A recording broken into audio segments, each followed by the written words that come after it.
Assalamualaikum warahmatullahi wabarakatuh. Bismillah, alhamdulillah, wassalatu wassalamu ala rasulillah, wa ala alihi wa ashabihi, mawalah, amma ba'du. Kita akan memulai pembacaan kitab Matan Safinatun Najah, Fima yajibu alal abdi limaulah, Matan Safinah Najah tentang kewajiban hamba kepada Tuhan, karya Syekh Alim Al-Fadil Salim bin Samir Al-Hadrami rahimahullah. Kita langsung kepada matannya.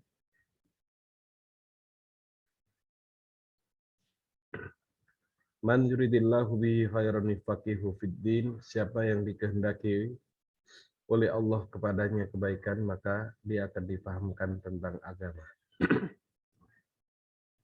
Bismillahirrahmanirrahim. Dengan menyebut nama Allah yang Maha Pemurah lagi Maha Penyayang.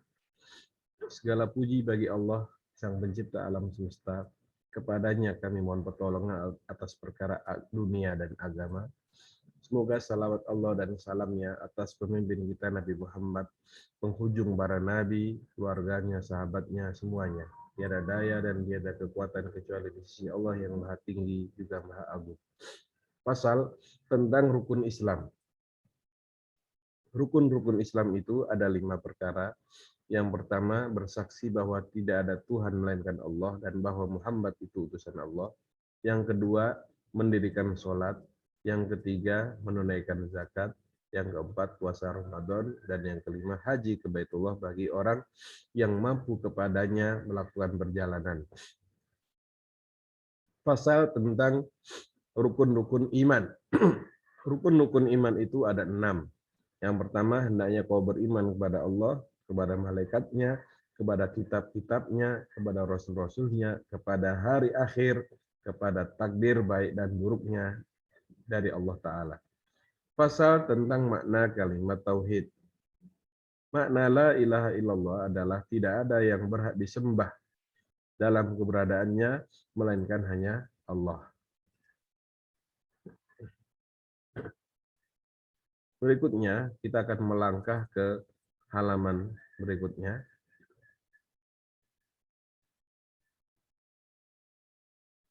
Yaitu tentang tanda-tanda balik. Tanda-tanda balik itu ada 3. Sempurna umur 15 tahun bagi laki-laki dan perempuan. Yang kedua, mimpi basah bagi laki-laki dan bagi wanita umumnya di usia 9 tahun. Yang ketiga, haid bagi wanita umumnya umur 9 tahun. Syarat-syarat terpenuhinya batu di dalam beristinja, bersuci dengan batu. Syarat-syarat terpenuhinya batu ada 8. Hendaknya keberadaan batu itu 3 batu. Yang kedua, dibersihkan tempatnya. Yang ketiga, hendaknya belum mengering najisnya. Hendaknya tidak berpindah najisnya. Yang kelima, tidak kedatangan najis yang lain.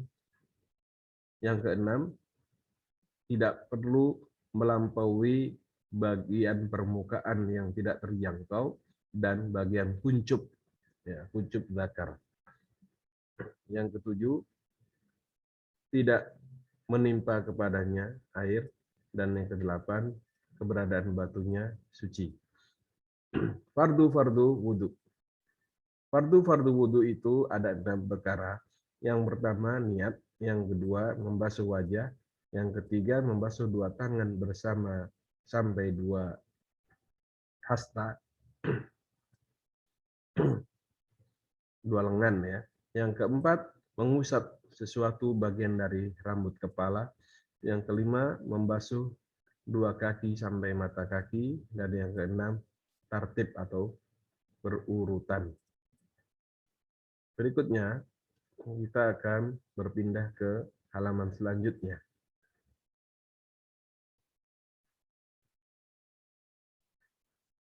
Halaman selanjutnya tentang niat dan urutannya. Niat adalah bermaksud kepada sesuatu diiringi dengan mengerjakan sesuatu. Tempatnya niat itu di hati. dan pengucapan dengan niat itu sunnah hukumnya. Waktu niat adalah ketika membasuh awal bagian dari wajah. Berikutnya tertib, yaitu tidak mendahulukan pembasuhan satu organ atas organ yang lain. Pasal tentang hukum-hukum air. Air itu ada yang sedikit, ada yang banyak. Yang dikategorikan sedikit adalah apa yang kurang dari 2 kulah. Dan air yang banyak adalah 2 kulah atau lebih. Air yang sedikit dapat terkotori oleh najis dengan jatuhnya benda najis di dalamnya meskipun tidak merubah. Air yang banyak tidak menjadi najis kecuali apabila ada perubahan aroma atau warna, rasa atau warna atau aroma. Pasal tentang hal-hal yang mewajibkan mandi. Hal-hal yang mewajibkan mandi itu ada 6. Masuknya kuncup zakar ke dalam farji, keluarnya air mani, yang ketiga datangnya haid, datangnya nifas karena kelahiran dan kematian. Fardu-fardunya mandi ada 2. Yang pertama cukup dengan niat, yang kedua meratakan badan dengan air. Syarat-syarat wudhu. Syarat-syarat wudhu ada 10. Yang pertama Islam. Yang kedua tamyiz, bisa membedakan yang baik dan yang buruk. Yang ketiga suci di antara haid dan nifas. Berikutnya kita akan beralih ke halaman berikutnya, yaitu kelanjutan dari syarat-syarat wudhu yang 10. Ya, tadi pertama Islam, lalu tamyiz, bisa membedakan yang baik dan yang buruk. Yang ketiga suci atau bersih dari haid dan nifas. Berikutnya dan suci dari apa yang mencegah sampainya air ke dalam pori-pori kulit. Lalu hendaknya tidak ada di atas organ tubuh sesuatu yang dapat merubah air.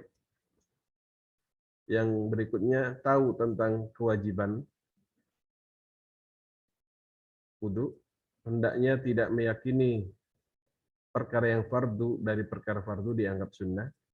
Air yang digunakan suci, lalu masuknya waktu, lalu urut atau terus-menerus bagi orang yang senantiasa berhadas, ya, beser dan semacamnya. Pasal hal-hal yang membatalkan wudhu. Hal-hal yang membatalkan wudhu ada 4 perkara. Yang pertama, sesuatu yang keluar dari salah satu 2 jalan, baik dari kubul atau dubur, berupa aroma atau yang lain, kecuali mani. Yang kedua, hilangnya akal karena tidur atau yang lain, kecuali tidurnya orang yang duduk yang mapan, yang bersandarnya tempat sandarannya dari tanah. Yang ketiga, bertemunya 2 kulit laki-laki dan wanita yang dewasa, yang asing dengan tanpa penutup. Yang keempat, yang membatalkan wudhu adalah menyentuh kemaluan Bani Adam atau manusia atau lingkaran dalam duburnya dengan permukaan tapak tangan atau bagian dalam jari-jari. Pasal hal-hal yang diharamkan bagi orang yang berhadas. Orang yang batal wudhunya diharamkan atasnya 4 perkara. Yang pertama diharamkan sholat, orang yang berhadas, diharamkan tawaf, diharamkan menyentuh mushaf dan membawanya. Sedangkan diharamkan bagi orang yang junub 6 perkara. Orang junub dilarang sholat, dilarang tawaf, dilarang menyentuh mushaf dan membawa mushaf, berdiam di masjid, dan orang junub dilarang membaca Al-Quran. Sedangkan diharamkan bagi orang yang haid ada 10 perkara. Dilarang orang haid itu sholat, tawaf, menyentuh mushaf, membawa mushaf, berdiam di masjid, membaca Al-Quran, berpuasa. Kita akan beralih kepada halaman berikutnya. setelah lanjutan dari hal-hal yang diharamkan bagi orang yang haid. Berikutnya diharamkan tolak. Orang yang haid dilarang untuk ditolak, sebab tolaknya menjadi bid'ah. Lalu orang yang haid dilarang berjalan di dalam masjid jika khawatir mencemarinya.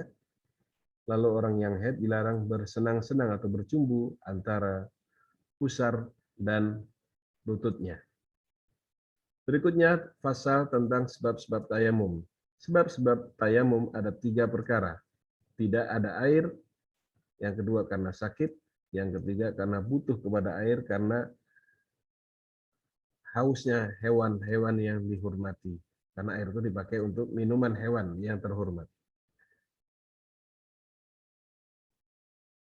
Berikutnya, orang yang tidak dihormati ada 6 macam. Orang yang meninggalkan sholat, seorang pezina, muhson, pezina muhson, ya, pezina yang sudah berkeluarga, orang yang murtad, orang yang kafir harbi, lalu anjing yang ganas, dan babi. Syarat-syarat tayamum. Syarat tayamum ada 10. Yang pertama, hendaknya dengan debu. Yang kedua, debunya suci. Dan berikutnya, kita akan beralih ke halaman terkait dengan syarat-syarat tayamum setelah kita sebutkan tadi, yaitu debunya suci, ya, yaitu dengan debu. Lalu yang kedua, debunya suci. Yang ketiga, hendaknya debunya tidak mustakmal. Debunya la yakun mustakmal, tidak digunakan oleh tayamum sebelumnya. Yang ketiga, tidak dicampuri oleh tepung dan semacamnya. Lalu hendaknya berniat tayamum. Lalu hendaknya mengusap wajah dan 2 tangan dengan 2 tepukan. Lalu hendaknya berniat menghilangkan najis. Ya, sebelum bertayamum hendaknya najis dihilangkan dulu. Hendaknya beristihad atau berusaha menentukan kiblat sebelumnya. Hendaknya tayamum dilaksanakan setelah masuk waktu sholat. Dan hendaknya tayamum untuk setiap pelaksanaan satu sholat fardu. Pasal berikutnya tentang fardu-fardu tayamum. Fardu-fardu tayamum ada 5. Yang pertama, memindahkan debu. Yang kedua, niat. Yang ketiga, mengusap wajah. Yang keempat, mengusap 2 tangan sampai 2 siku. Yang kelima, urut di antara 2 usapan itu. Hal-hal yang membatalkan tayamum ada 3. Sebagaimana apa yang membatalkan wudhu. Lalu ditambahkan hal membatalkan tayamum karena murtad. Atau yang ketiga, karena membayangkan air. Atau terbayangkan adanya air. Jika tayamum karena alasan tidak ada air. Maka ketika terbayangkan, dikira-kirakan ada air, sekiranya, maka tayamumnya pun menjadi batal. Berikutnya, pasal tentang apa-apa yang disucikan dari benda najis. Sesuatu yang bisa suci dari benda-benda najis ada 3. Yang pertama, khomer, minuman keras yang telah menjadi cuka dengan perubahannya sendiri. Khomer tiba-tiba karena kelamaan menjadi cuka, maka jadi suci. Yang kedua, kulit bangkai ketika telah dubigha, telah disamak, maka menjadi suci. Yang ketiga, wa masara hayawanan, dan kulit-kulit dari binatang. Pasal berikutnya tentang macam-macam najis. Najis ada 3 perkara. Najis mughalladah, najis muhaffafah, najis mutawassithah. Najis mughalladah adalah najisnya anjing, najisnya babi, dan keturunan dari salah satu keduanya. Yang kedua, najis muhaffafah, yaitu air kencingnya anak laki-laki bayi yang belum makan selain hanya susu dan belum mencapai usia 2 tahun. Ya. air kencingnya bayi yang belum makan selain hanya susu dan belum mencapai umur 2 tahun. Najis mutawasid adalah seluruh macam-macam najis. Pasal tentang cara menghilangkan najis. Najis mughaladah bisa disucikan dengan 7 basuhan setelah menghilangkan wujud najis, salah satunya dari ketujuh itu dengan debu. Najis mukhafafah, sucinya dengan memercikkan air atas najis bersama adanya dominasi dan menghilangkan wujud najis. Najis mutawasid terbagi kepada dua macam, najis ain, ya, najis bendanya, dan najis hukmiyah, ya, dihukumnya. Najis ain adalah najis yang punya warna, punya aroma, dan punya rasa. Maka sudah seharusnya dihilangkan warnanya, aromanya, dan rasanya. Berikutnya kita beralih kepada halaman berikutnya. Masih terkait dengan perkara-perkara bersuci. Yaitu tentang najis hukmi. Najis hukmi adalah najis yang tidak ada warna, tidak ada aroma, tidak ada rasa padanya, maka cukup dengan menggelontorkan atau mengalirkan air di atasnya. Fasal, yaitu tentang haid dan nifas. Minimal haid sehari semalam. Umumnya 6 atau 7 hari. Mayoritas atau kebanyakan atau paling banyaknya masa haid adalah 15 hari malam. 15 hari dan malamnya. Minimal suci di antara dua haid itu adalah 15 hari, umumnya 24 hari atau 23 hari, dan tidak ada batas untuk kebanyakan masa sucinya.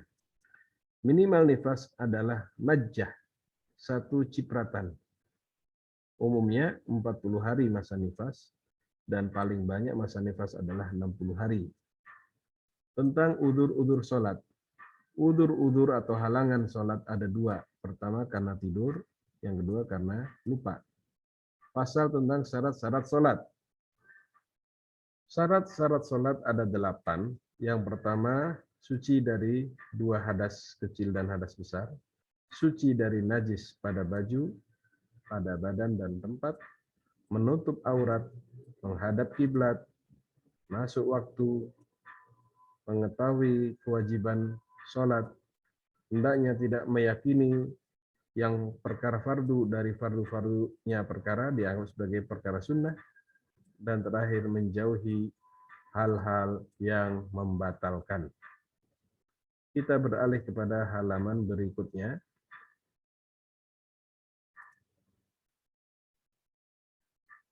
Tentang hadas.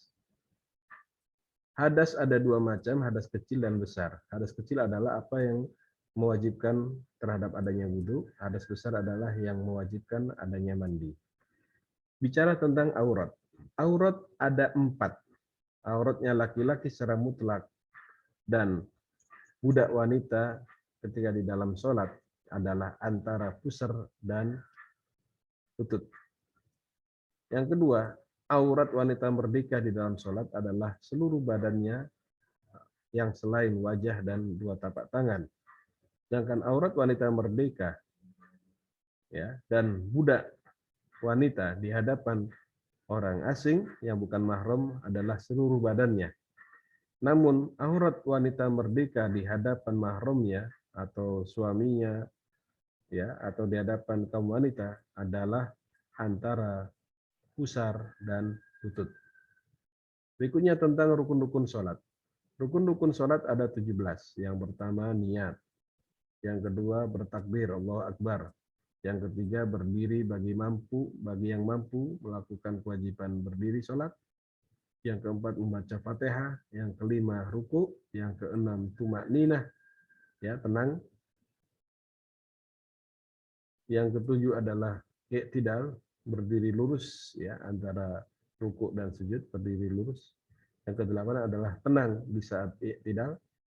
yang ke-9 sujud 2 kali, dan yang ke-10 tumakninah di dalam sujud.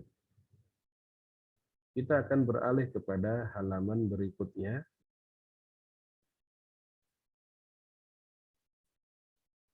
Yang ke-11 ya, di antara rukun-rukun salat adalah duduk di antara dua sujud, lalu tenang di dalam duduk itu, lalu yang ke-13 tasyahud akhir, duduk tasyahud, ucapan tasyahud, dan yang ke-14 adalah duduk di dalam tasyahud.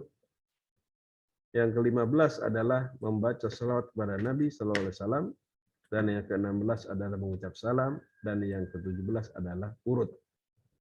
Pasal tentang niat salat. Niat ada 3 tingkatan. Jika adanya salat itu fardu, maka wajib menyengaja melakukan salat dan menentukan macam salat dan kefarduan salat. Jika adanya salat itu sunnah sesuai dengan waktu, seperti salat rawatib atau salat karena sebab tertentu, maka wajib menyengaja perbuatan salat dan takyin menentukan jenis salatnya. Namun jika adanya salat itu salat sunnah mutlak, maka cukup wajib menyengaja perbuatan salat saja tanpa harus takyin. Jika fiil ucapan itu, perbuatan itu dengan mengatakan usolli, dan takyin itu menentukan apakah duhur, apakah asar, dan menentukan kefarduan dengan perkataan fardhon. Syarat-syarat takbiratul ihram. Syarat takbiratul ihram atau takbir ada 16. Terjadi pada keadaan berdiri di dalam sholat fardu. Hendaknya takbir dengan bahasa Arab, Allahu Akbar. Hendaknya takbir dengan ucapan lafaz Allah dan dengan ucapan lafaz akbar. Lalu ada tertib di antara dua ucapan itu, antara Allahu Akbar dan tidak memanjangkan hamzah di lafaz Allah, tidak. Tidak memanjangkan ba di lafaz akbar, wa akbar, tidak. Tidak mentasdidkan ba-nya. Tidak menambahkan waw mati ataupun waw berharokat di antara dua kata Allahu Akbar atau Allahu Akbar. Wa alla yazid, dan hendaknya tidak menambahkan waw sebelum jalalah Allahu Akbar. Wa alla, dan hendaknya tidak apa, kita akan buka kepada halaman berikutnya. Wa alla, dan hendaknya tidak yakifa, tidak berhenti di antara dua kata ucapan takbir itu dengan pemberhentian yang lama, tidak pula pemberhentian yang pendek. Dan hendaknya ia memperdengarkan terhadap dirinya, terhadap semua bacaan hurufnya. Lalu masuk waktu di sholat yang ditentukan waktu, dan menetapkan takbir dalam keadaan istiqbal, menghadap kiblat, dan tidak mengosongkan huruf dari huruf-hurufnya, dan tidak mengakhirkan ucapan dan tidak mengakhirkan dari takbirnya makmum daripada takbirnya imam. Ya, artinya wa ta'khiru, dan mengakhirkan takbirnya makmum dari takbirnya imam. Ya, takbir makmum harus di belakang atau di terakhir dari takbirnya imam.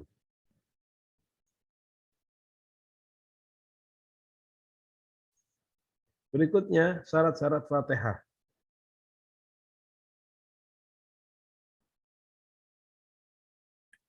Syarat-syarat Fatihah ada 10. Yaitu tertib, terus-menerus, memperhatikan hurufnya, memperhatikan tasdidnya, hendaknya tidak diam dengan diam yang panjang, tidak pula diam yang pendek, yang ia bermaksud dengannya memutuskan bacaan. Membaca setiap ayat yang diantara kandungan ayat Fatihah adalah Bismillah, dan tidak lahan, ya. Lahan itu apa ya? Tidak sesuai dengan bahasa Arab, tidak lahan atau tidak melakukan ucapan yang janggal yang dapat merusak makna, dan hendaknya keberadaan Fatihah itu di saat berdiri di salat fardu, dan hendaknya memperdengarkan pada dirinya bacaan Fatihah, dan hendaknya tidak menyela-nyela ya dengan zikir yang asing atau yang di luar bacaan itu. Ini juga tadi yuhilla, menyela-nyela ya. Berikutnya tentang tasdidat Fatihah. Bacaan-bacaan tasdid di dalam Fatihah. Bacaan-bacaan tasdid dalam Fatihah ada 14, yaitu Bismillah di atas lam, Ar-Rahman di atas ra, Ar-Rahim di atas ra, Alhamdulillah di atas lam jalalah, Rabbil Alamin di atas ba, Ar-Rahman di atas ra, Ar-Rahim di atas ra, Maliki Yaumiddin di atas dal, Iyyaka na'budu di atas ya, wa iyyaka nasta'in di atas ya, Ihdinas siratal mustaqim di atas sad, siratal ladzina di atas lam, an'amta alaihim ghairil maghdubi alaihim waladdallin di atas dot dan lam. Kita akan beralih kepada halaman berikutnya setelah halaman ini, yaitu halaman ke-36.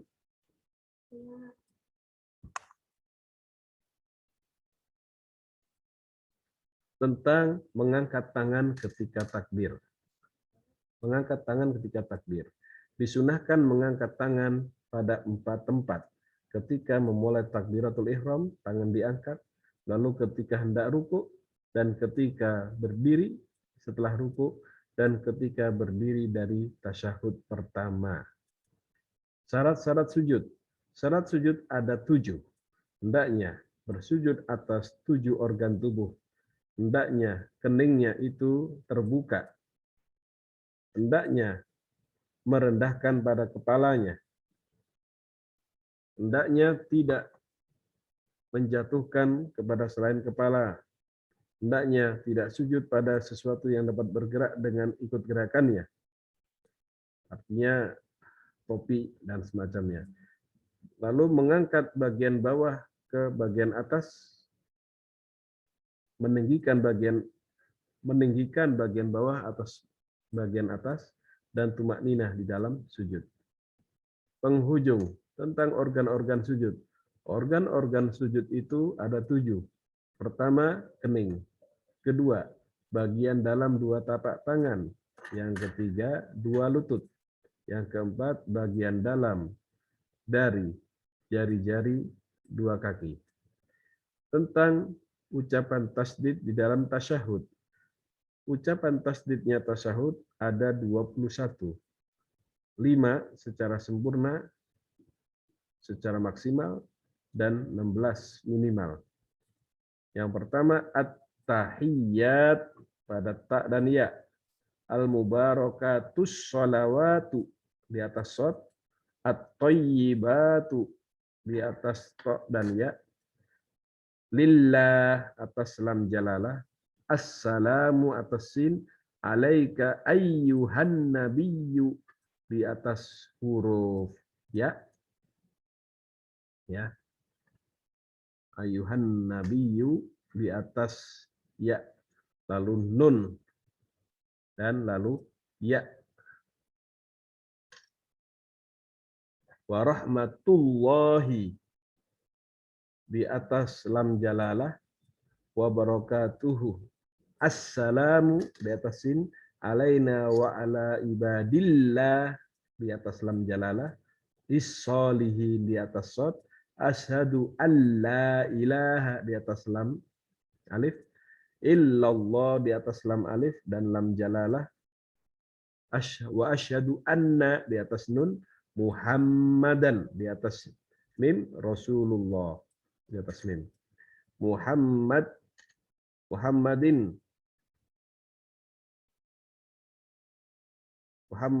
Rasulullah, Muhammadin di atas ro dan atas lam jalalah.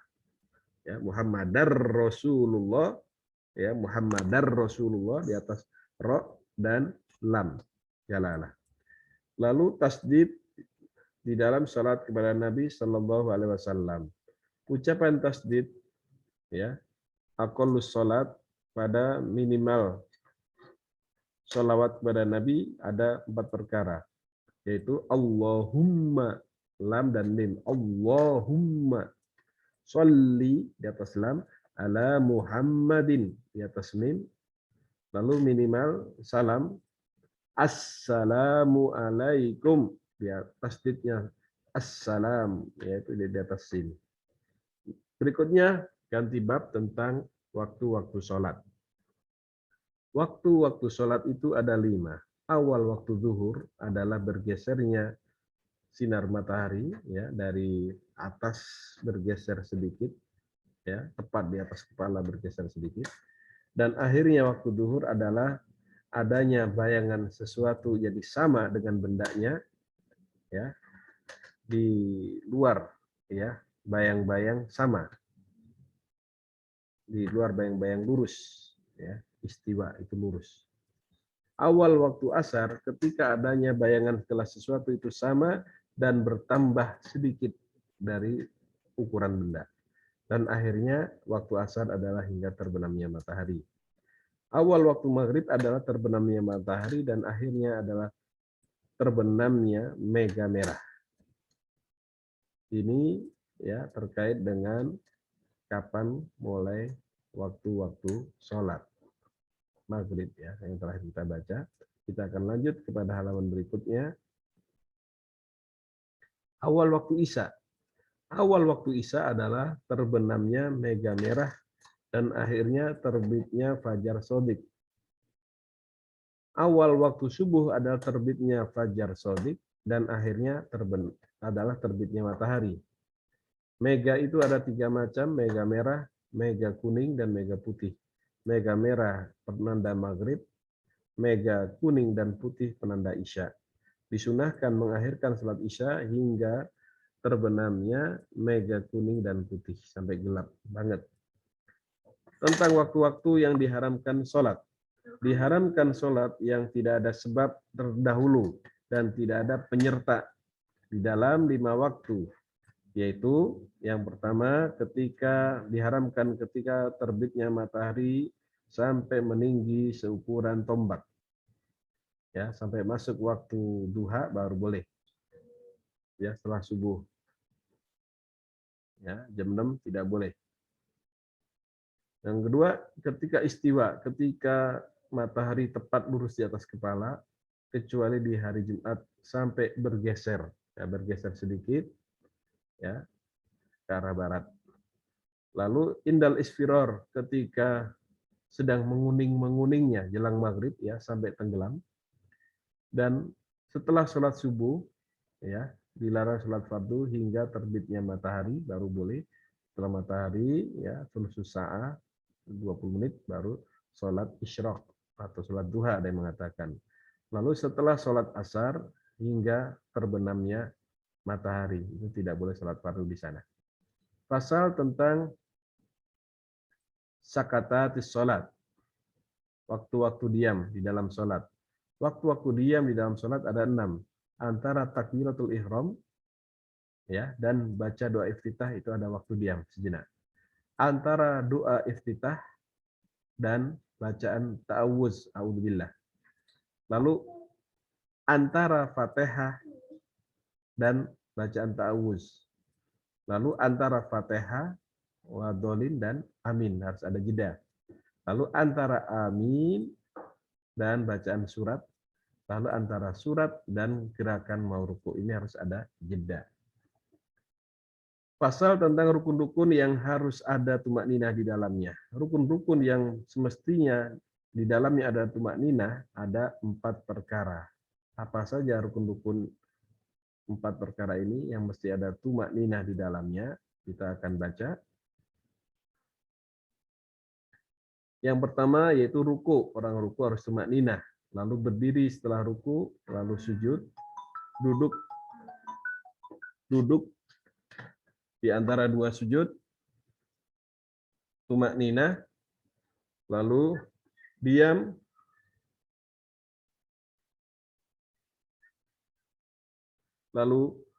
setelah gerakan sekiranya sempurna semua organ tubuh pada tempatnya sesuai dengan kemampuan, sesuai dengan kadar ukuran subhanallah. Ya, jadi tenangnya setelah gerakan sekiranya yastaqim menjadi sempurna seluruh tubuh untuk pada tempat pergerakan itu sekedar diam sekadar ukuran ucapan subhanallah. Sebab-sebab sujud sahwi. Sebab-sebab sujud sahwi ada 4. Yang pertama, meninggalkan bagian dari bagian-bagian sholat atau bagian dari hayat, ya, bagian dari bagian-bagian sholat. Yang kedua, melakukan apa yang membatalkan dengan sengaja dan tidak dianggap batal karena lupa. Ketiga, melakukannya karena kelupaan. Yang ketiga, memindahkan rukun ucapan pada selain tempat. Dan yang keempat, meletakkan rukun fi'li bersama potensi kemungkinan menambahi rukun. Apa itu bagian-bagian sholat? Sunnah-sunnah hayat atau bagian-bagian sholat ada 7, yaitu duduk tasahud yang pertama, yaitu duduk di kala sholat, sholawat kepada Nabi SAW, sholawat kepada keluarganya bisa tasahud akhir, kunut dan berdiri kunut, sholat dan salam atas Nabi SAW dan sahabatnya. Tentang hal-hal yang membatalkan sholat. Sholat menjadi batal karena 14 hal.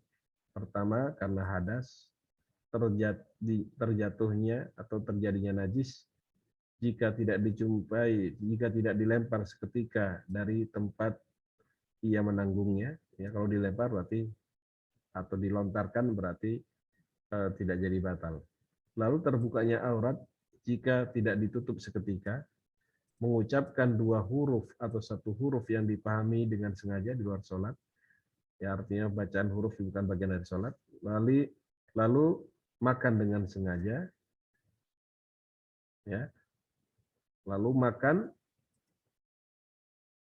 Kita lanjut ke halaman berikutnya.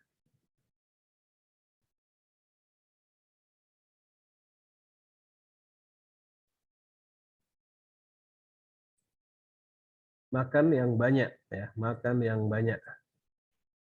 Atau 3 gerakan beruntun walaupun lupa, melompat yang terlalu berlebihan atau memukul berlebihan, menambahi rukun perbuatan secara sengaja, mendahului atas imam ukuran 2 rukun fi'li, atau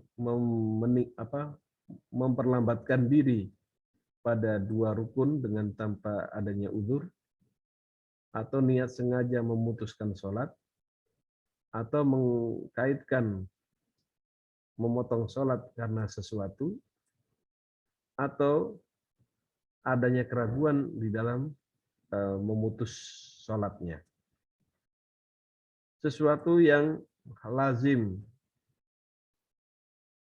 ya, sesuatu yang lazim adanya niat sebagai imam.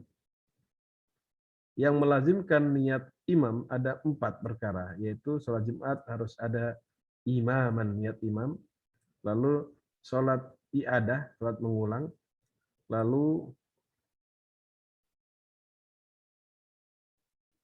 sholat yang berjamaah, yang diingatkan itu adalah sholat jamaah, lalu sholat yang didahulukan atau jamak takdim fil mator karena hujan. Berikutnya syarat-syarat bisa mengikuti imam. Syarat-syarat mengikuti imam ada 11. Hendaknya tidak mengetahui kebatalan salatnya imam karena hadas atau yang lain, maka dia boleh lanjut terus bermakmum kepada imam. Wa alla, dan hendaknya tidak meyakini kewajiban qada salat atas imam, dan hendaknya imam itu tidak jadi makmum kepada imam sebelum imam yang lain, Artinya imam itu murni dia imam sendiri, tidak sambil bermakmum kepada imam di depannya. Lalu seorang imam itu tidaklah seorang yang ummi, tidak bisa baca, dan hendaknya tidak mendahului imam di dalam posisi, ya, tidak mengedepankan dalam posisi, ya, artinya mungkin dia satu langkah di depan imam, nah tidak sah itu. Hendaknya mengetahui perpindahan-perpindahan gerakan imam, hendaknya sama-sama di satu masjid atau pada jarak 300 hasta kira-kira, dan hendaknya berniat ikut atau berjamaah, dan hendaknya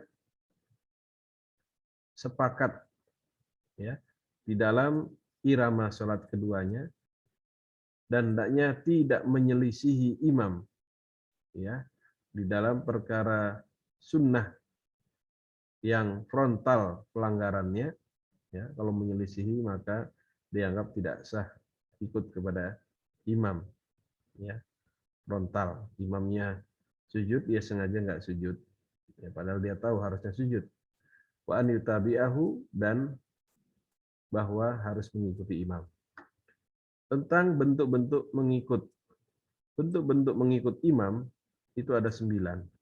Sah pada 5 perkara, yaitu ikutnya laki-laki pada laki-laki, wanita kepada laki-laki, ikutnya waria kepada laki-laki, ikutnya wanita kepada waria, dan ikutnya wanita kepada wanita.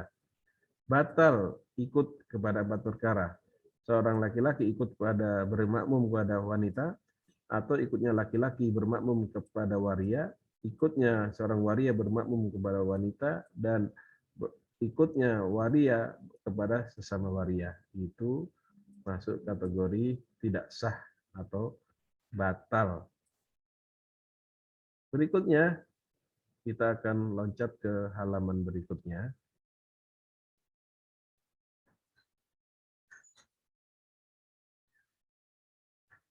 Syarat-syarat jamak takdim. Syarat jamak takdim ada 4, yaitu dimulai yang pertama, ya, niatnya sejak di sholat pertama, lalu niat jamak, ya, diawali dengan sholat yang pertama, lalu niat jamak di sholat pertama, lalu urut antara sholat pertama dengan sholat berikutnya, lalu senantiasa adanya halangan. Syarat-syarat jamak takhir. Syarat jamak takhir ada 2, niat mengakhirkan dan masih tersisa dari waktu yang pertama yang luas baginya, masih adanya uzur hingga sempurnanya waktu yang kedua. Syarat-syarat qashar ada 7. Hendaknya perjalanannya mencapai 2 marhalah, 83 atau 87 km. Hendaknya perjalanannya untuk tujuan mubah, bukan tujuan perkara yang makruh apalagi haram.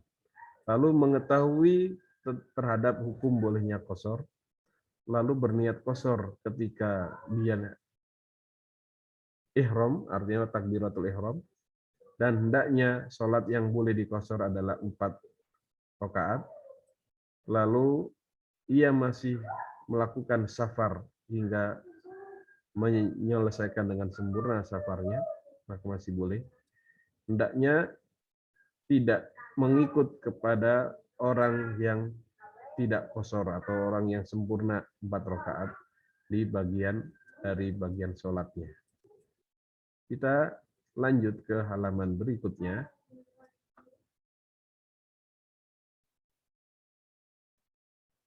Syarat-syarat Jumatan. Syarat Jumatan ada 6. Hendaknya semuanya di waktu zuhur. Hendaknya ditegakkan di perbatasan daerah. Hendaknya dilaksanakan sholat secara berjamaah. Hendaknya ada 40 laki-laki merdeka yang balik dan warga setempat. Hendaknya tidak didahului dan tidak disertakan dengan pelaksanaan Jumat yang sama di daerah itu, dan hendaknya didahului oleh 2 khutbah. Rukun-rukun 2 khutbah. Rukun-rukun dua khutbah ada 5. Pertama, mengucap alhamdulillah di 2 khutbah itu, mengucap sholat kepada Nabi di 2 khutbah itu, berwasiat takwa di 2 khutbah itu, membaca ayat Al-Quran di salah satu 2 khutbah itu, mendoakan bagi orang mukmin laki-laki dan perempuan ya di akhir khutbah. Syarat 2 khutbah itu, ada 10. Suci dari hadas kecil dan besar, suci dari najis di baju, badan, dan tempat, menutup aurat, berdiri bagi yang mampu, duduk di antara 2 khutbah di atas ya melampaui ketumakninahan sholat, artinya agak tenang duduknya, lalu urut di antara 2 khutbah itu, lalu urut antara keduanya, dan di antara pelaksanaan sholat sesudahnya, dan hendaknya berbahasa Arab, ada kandungan berbahasa Arabnya, dan hendaknya diperdengarkan oleh 40 orang laki-laki, dan hendaknya semuanya dilaksanakan di waktu zuhur. Kita lanjut kepada halaman berikutnya.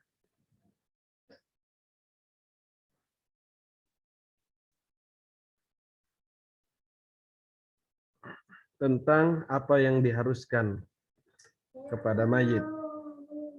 Orang yang diharuskan dilakukan kepada mayit ada 4 perbuatan: memandikan, mengkafani, mensolatkan, dan menguburkan. Terkait dengan pasal memandikan mayit, minimal memandikan adalah meratakan badannya dengan air, paling sempurnanya adalah membasuh dari 2 kemaluannya, depan dan belakang, menghilangkan kotoran dari hidungnya, lalu mewudukkannya, lalu menggosok badannya dengan daun bidara, dan menimpakan air atasnya 3 kali. Mengkafani mayit, minimal kafan adalah baju yang menutupinya, maksimalnya bagi laki-laki adalah 3 lapis, bagi wanita adalah terdiri dari baju penutup kepala, sarung bawah, dan 2 lapis lagi. Rukun-rukun sholat jenazah. Rukun sholat jenazah ada 7, yaitu niat. Yang kedua, 4 kali takbir. Yang ketiga, berdiri bagi yang mampu. Yang keempat, membaca Fatihah setelah takbir pertama. Yang kelima adalah sholat kepada Nabi setelah takbir yang kedua. Dan kita akan lanjut tentang apa yang kita lakukan di setelah takbir yang ketiga. Yang keenam adalah mendoakan kepada mayit setelah takbir yang ketiga, dan yang ketujuh adalah salam. Terkait dengan menguburkan mayit, minimal penguburan adalah lubang yang dapat menutupi aroma jenazah dan menjaga jenazah dari binatang buas. Paling sempurnanya adalah seukuran tubuhnya dan selapang luasnya, dan diletakkan pipinya di atas tanah, dan wajib mengarahkan wajah ke kiblat. Tentang sesuatu yang dikuburkan untuk mayit. Dikuburkan mayit tentang sesuatu yang digali bagi mayit. Digalinya mayit itu karena 4 hal. Kenapa mayat boleh digali lagi padahal dia sudah dikubur? Ada 4 hal. Untuk dimandikan selama tidak ada perubahan pada jenazah. Lalu untuk digali karena mau dihadapkan ke kiblat karena sebelumnya belum menghadap kiblat. Yang ketiga, karena adanya harta yang dikuburkan bersamanya, jadi harus dikeluarkan hartanya. Yang keempat, karena wanita ketika dimakamkan itu ada janin bersamanya dan dimungkinkan masih hidupnya si janin, maka dibongkar. Hukum isti'anah,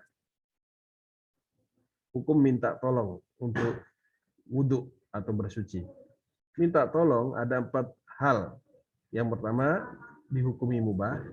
Lalu yang kedua, menyalahi kesunahan. Yang ketiga, makruh. Dan yang keempat, wajib. Dimubahkan, yaitu takribul ma, ya, yaitu mendekatkan air. Menyalahi kesunahan, yaitu menimpakan air atas semacam orang yang berwudu. Dan dihukumi makruh, yaitu bagi orang yang sambil membasuh, bagi orang yang akan membasuhkan organnya padahal dia mampu.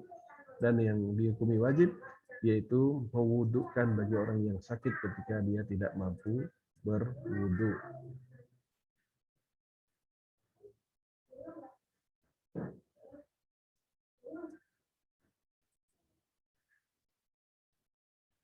Tentang apa yang wajib dizakati. Harta yang wajib dizakati ada 6. Binatang ternak, ya, emas dan perak, bahan makanan pokok atau buah-buahan, harta perdagangan. Wajibnya adalah 4/10 dari nilai barang perniagaan, lalu barang temuan, ya,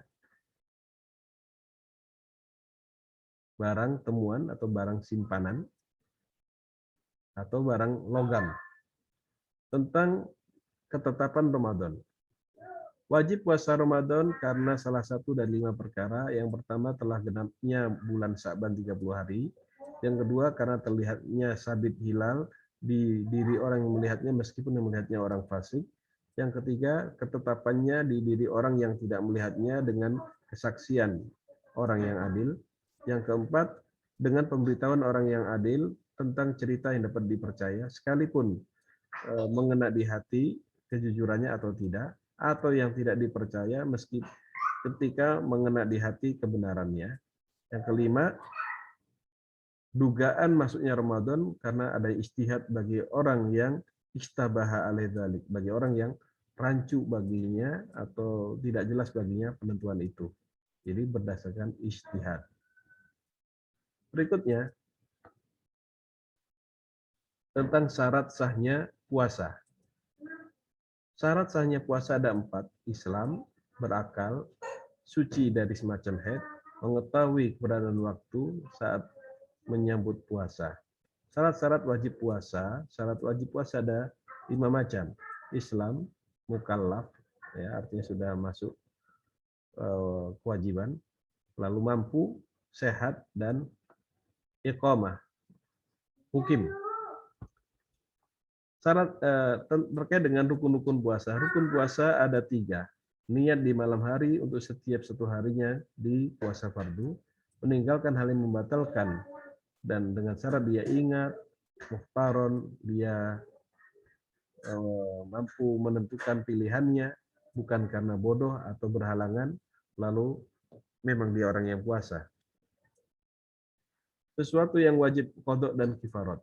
Wajib qodok bagi orang yang wajib bersama qodok bagi orang yang puasa sekaligus kifarat besar. Ada hukuman takzir bagi orang yang rusak puasanya di bulan Ramadan 1 hari penuh karena jima secara utuh, ia berdosa dengannya karena puasanya. Apa-apa yang mewajibkan qodok, ya, dan menahan diri. Wajib sekaligus qodok dan menahan diri untuk puasa pada 6 tempat.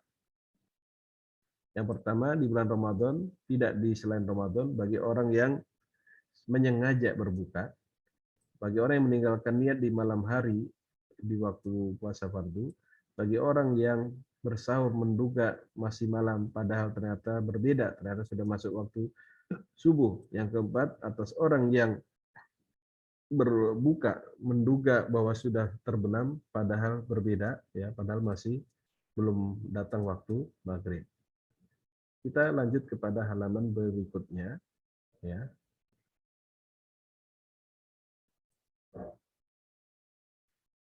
Yang kelima, bagi orang yang jelas 30 hari Sya'ban dari bulan Ramadan, bagi orang yang didahului oleh air yang berlebihan karena kumur-kumur dan menghirup air.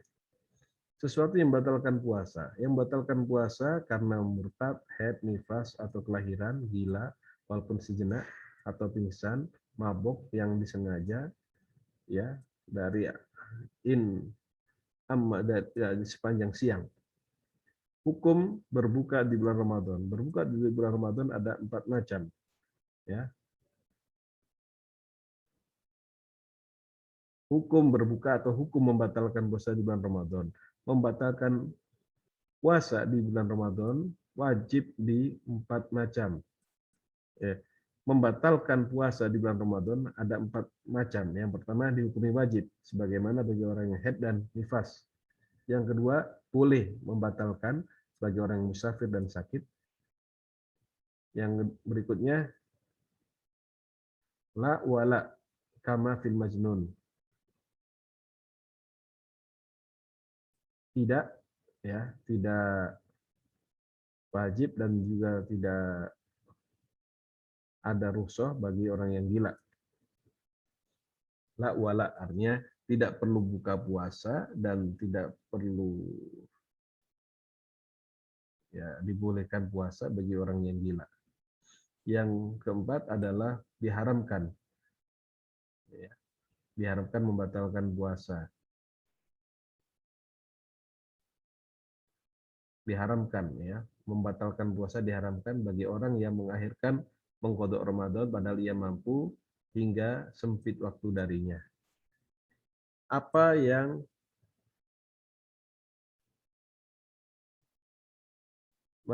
tabu? Apa efek dari membatalkan puasa di bulan Ramadan? Macam-macam membatalkan, ada 4 macam juga.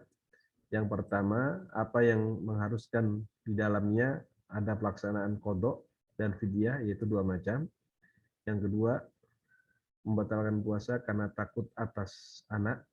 Yang kedua, membatalkan puasa karena menunda-nunda pengqadhaan padahal ia mampu hingga datang bulan Ramadan yang baru. Yang kedua, apa yang semestinya mengqadha tanpa fidyah, yaitu banyak seperti orang yang pingsan.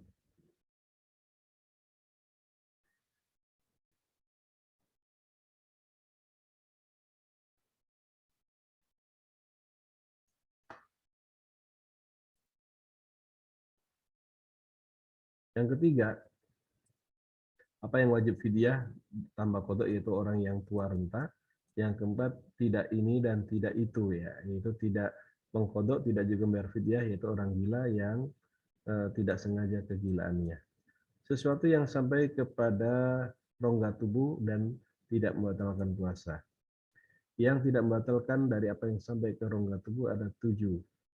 Apa yang sampai ke rongga tubuh karena lupa, karena tidak tahu, karena dipaksa, karena mengalirnya air liur antara gigi-giginya dan ia tidak mampu melepehnya karena berhalangan, dan apa yang sampai ke rongga tubuh dan itu berupa debu jalanan, apa yang sampai kepadanya berupa serpihan tepung ataupun lalat yang terbang atau semacamnya, Allah alam bisawab.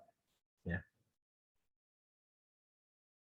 Kita minta kepada Allah dengan jah nabinya yang wasim, yang tampan, akan mengeluarkan aku dari dunia dalam keadaan muslim, keluargaku, kekasihku, dan kepada siapapun aku intima, bersandar, agar Allah mengampuniku dan kepada mereka dari hal-hal yang buruk. Sallallahu alaihi wasallam atas Nabi Muhammad bin Abdul Muthalib bin Hasim bin Abdi Manaf Rasulullah kepada seluruh makhluk Rasul di hari malahim, di hari konflik, yaitu Habibullah Al-Fatih Al-Khatim alihi wasallam ajmain. Alhamdulillahi rabbil alamin.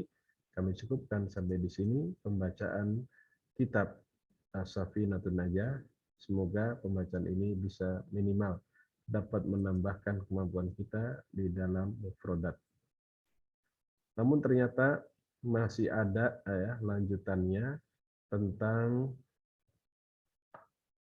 jadi belum bisa diakhiri ternyata tentang syarat-syarat wajib haji dan umroh. Haji dan umroh itu dua-duanya wajib seumur hidup sekali dan keduanya tidak wajib kecuali atas orang muslim merdeka mukallaf yang mampu dan memungkinkan perjalanan dan amannya perjalanan. Rukun-rukun haji dan umroh. Rukun haji dan umroh ada 6, yaitu berihram, wukuf di Arafah, tawaf ifadah, sa'i, lalu memotong rambut, memendekkan rambut, tertib di sebagian besar rukun. Rukun-rukun umroh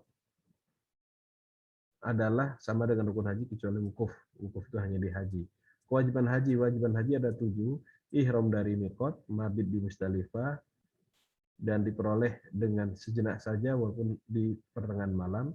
Melempar jumroh aqobah 7 kali di hari kurban. Melempar jumroh 3, jumroh ula wusta aqobah di hari tasyrik 11, 12, 13. Mabit di Mina pada malam-malam tasyrik 11, 12, 13. Menjaga diri dari perkara yang diharamkan bagi orang yang ihram, dan terakhir tawaf wada. Ini kewajiban haji. Kewajiban umroh ada 2 saja, ihram dari miqat, menjaga diri dari hal-hal yang diharamkan bagi orang yang ihram. Kita melangkah kepada halaman berikutnya.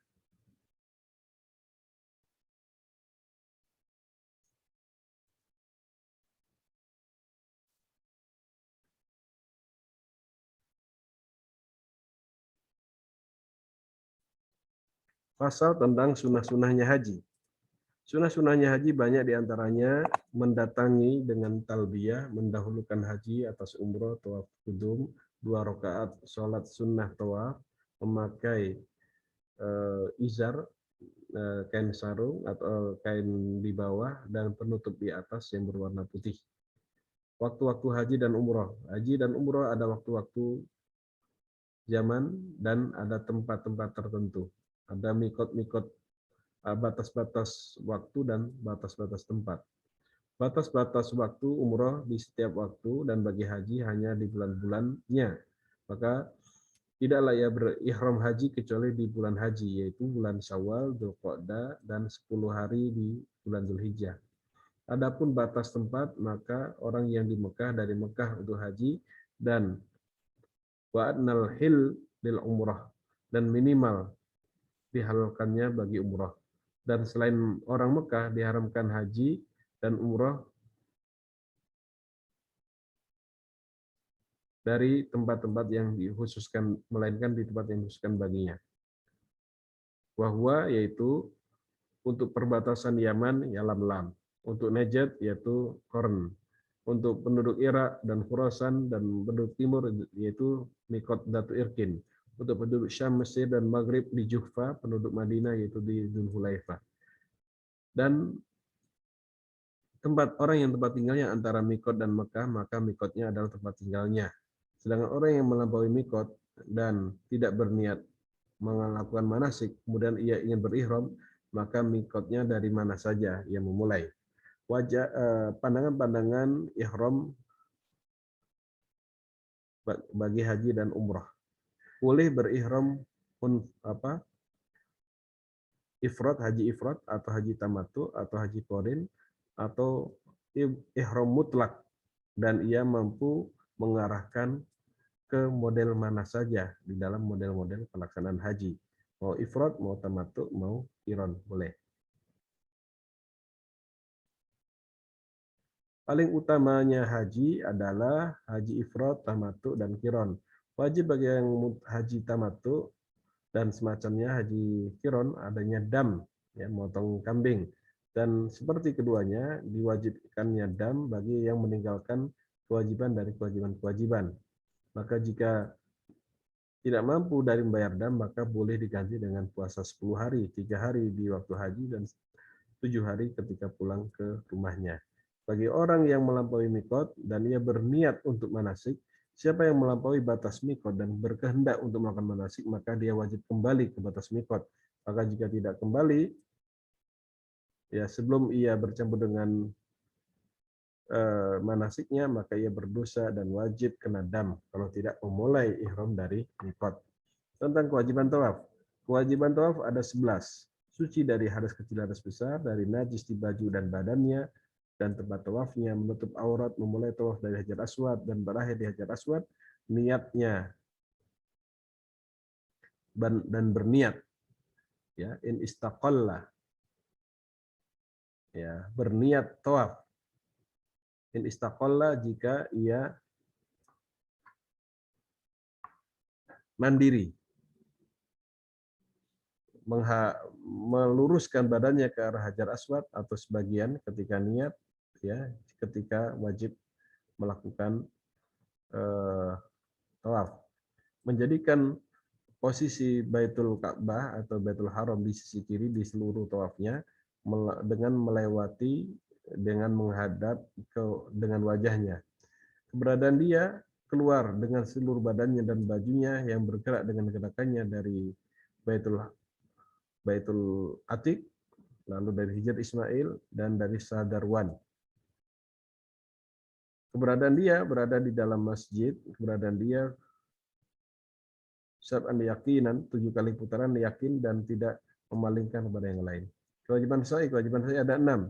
Dimulai dengan Safa, diakhiri dengan Marwah, beradanya 7 kali dengan yakin, berdasarkan berangkatnya sekali, kembalinya 1 kali lagi, memotong seluruh jarak antara Safa dan Marwah, beradanya dari lembah, dari bagian dalam lembah, dan tidak berpaling darinya, dan hendaknya setelah tawafnya itu telah diselesaikan dengan benar, baru melakukan sa'i.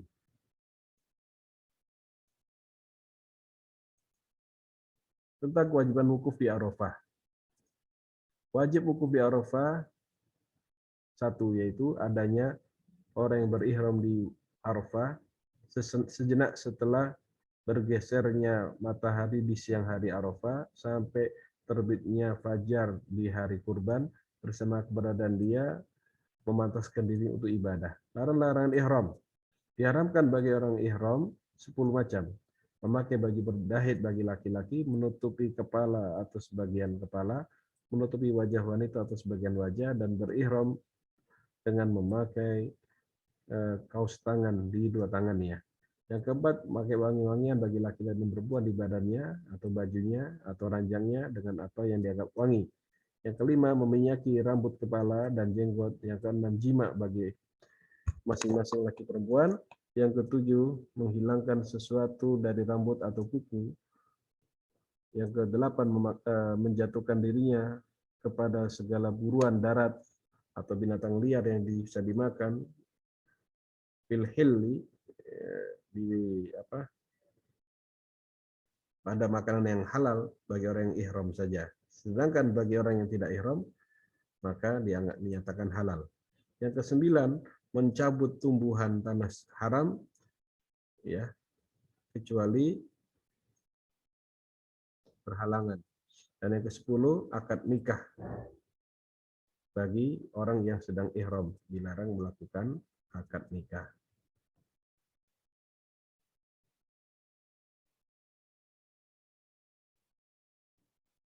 Pasal tentang disunahkannya ziarah kubur Nabi SAW. Disunahkan ziarah kubur Nabi SAW di seluruh waktu setelah haji, itu lebih ditekankan. Disunahkan oleh ulama melakukan hal itu karena adanya dalil-dalil yang datang atas hal itu berupa hadis. Kepada Allah aku meminta agar memberi manfaat dan menjadikannya murni karena ridhonya. Segala puji bagi Allah Sang Pencipta semesta alam. Salam dan salam atas Nabi Bilan, sahabatnya, hingga hari kiamat.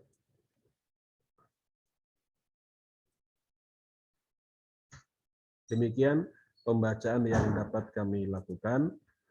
Semoga bermanfaat bagi pemirsa terkait dengan